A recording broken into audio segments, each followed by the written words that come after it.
आपण आज निसर्गापासून खूप दूर आलो आहोत. कॉन्क्रीट, मोबाईल, स्क्रीन, सतत आजूबाजूला येणारे मशिनरीचे आवाज. पण गंमत म्हणजे निसर्गाशी पुन्हा जोडण्याचा एक मार्ग इतका साधा आहे की तो ऐकून तुम्ही थोडे आश्चर्यचकित व्हाल. झाडाला मिठी मारा. हे फक्त भावनिक किंवा आध्यात्मिक नाही, हे जैविक, विद्युत चुंबकीय आणि ऊर्जात्मक पातळीवर घडतं. झाडं ही निसर्गातील सर्वात स्थिर बायो इलेक्ट्रिकल सिस्टीम्स आहेत. त्यांची मुळं जमिनीत खोलवर रुजलेली असतात. ती सतत पृथ्वीतील इलेक्ट्रॉन्स वर खेचतात, सूर्यप्रकाश, पाणी आणि हवेतील ऊर्जा शोषत राहतात. आणि आपलं शरीर, ते तर पाणी आणि खनिजांनी बनलेलं, पूर्णपणे कंडक्टिव्ह. जेव्हा आपण झाडाला मिठी मारतो तेव्हा आपली आणि झाडाची ऊर्जा एंट्रेन होते, म्हणजे एकाच लयीत येते.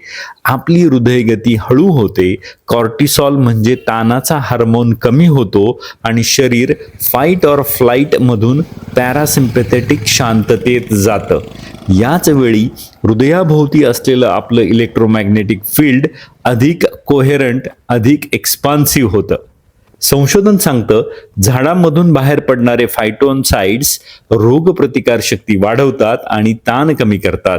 पण एवढंच नाही, काहीतरी अधिक खोल घडतं.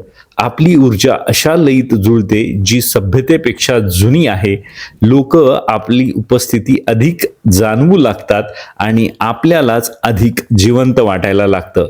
आणि हे कोणतंही फॅड नाही, याच्या मागे फिजिक्स आहे, श्वास आहे, जीवशास्त्र आहे आणि ग्राउंडिंग आहे. म्हणून पुढच्या वेळी तुमची ऊर्जा बिघडलेली वाटली तर कोणत्याही जवळच्या प्राचीन गोष्टीला स्पर्श करा किंवा एखाद्या झाडाला मिठी मारा. मंडळी, व्हिडिओ आवडल्यास लाईक करा, तो जास्तीत जास्त शेअर करा. तुमचा अनुभव, तुमची प्रतिक्रिया कमेंटच्या रूपानं सांगा. आणि गोल्ड एज ज्ञान या चॅनलवर आपण नवीन असाल तर सबस्क्राईब केल्याशिवाय मात्र जाऊ नका. धन्यवाद.